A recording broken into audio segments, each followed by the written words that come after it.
السلام عليكم. ولاء عبد العزيز معاكم، صاحبة ومؤسسة بكار المنصورة للعناية بالشعر، وجاية النهاردة أرد على استفسار محير البنات الفترة اللي فاتت عن المكوى الانفرا اللي هي بتطلع أشعة حمراء، وكله قال لي إيه الفرق بينها وبين الانفرا الحمراء اللي هي بتستخدم في العلاج الطبيعي. الأشعة الحمراء اللي بتستخدم في العلاج الطبيعي برضو من ضمن التقنيات هنا اللي بنستخدمها للبشرة، هي بتعمل على تسخين المنطقة اللي هي عايزين نعالجها عشان تشرب الكريمات اللي بتتحط أو العلاجات اللي بتتحط. أما المكوى الانفرا بتاعتنا بتاعت اللي هي تريتمنت بتاع الشعر مختلفة كلية، وأنا جاية النهاردة أشغلها معاكم عشان اعرفكم التكنيك بتاعها. ودي طبعا بنستخدمها في التريتمنت مش في البروتين، او بالمعنى الاصح مش في الاحماض، هي ما يحبسش استخدامها في الاحماض. انا دلوقتي هفتحها قدامكم، هتطلع الاشعه الحمراء. الناس بتقعد تقول لي ازاي بتستخدميها على الشعر المبلول؟ الشرط الرئيسي ليها الميه الاوتو. تمام، انا جايبه سبراي معايا، سبراي ده ديتول.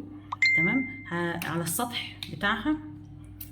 طبعا هي عايزه اقول لكم ان هي بقالها سنين سنين سنين، اكتر من 8 9 سنين معايا، فشكلها تحس ان هو قديم شويه، لكن هي بنفس الكفاءه. لو بصينا دلوقتي هنلاقي تفاعل كامل بيتم في المبلول. يعني احنا لو لاحظنا ان الميه لو خلصت بيقف في التفاعل، لكن هي محتاجه، شايفين التبخر اللي بيحصل ده اختراق كامل للانسجه بتاعت الشعر. مش هقول الانسجه بقى، هنقول الروابط بتاعت الشعر او المسامات بتاعت الشعر، وده كله على البارد.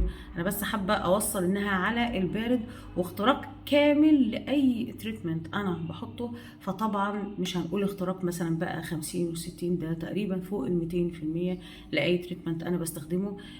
زي الجلسات اللي هي الاولا بليكس والنانو بليكس والاكسترا بليكس، اللي هي فئات البليكس عامه، بعيد زي ما اتفقنا عن الاحماض. فهي من اساسياتها بقى، عشان البنات كانت بتسالني هي على البارد ولا سخن. لازم بارد، لازم تكون مبلوله، لازم يكون ميه كتير جدا. كل ما تكون الميه فيها عاليه كل ما تتم العمليه افضل، ولذلك هي تعتبر الافضل على الاطلاق في جلسات التريتمنت اللي هي بعيد عن الاحماض وتغليف الشعره والترطيب الكامل. والترطيب بعدها بيبقى خرافي، ترطيب مش عادي. يعني انا لو استخدمت تريتمنت لوحده هيحصل نسبة ترطيب، طب لو استخدمته مع البنيه الحراري هيحصل نسبة ترطيب، ولكن مع مكوة الانفراريد بيبقى الترطيب بيتعدى ال 200%، وبيفضل مستمر في الشعر مدة طويلة، وبيعمل إعادة روابط خاصة في الشعر التالف من الصبغات، من الفرد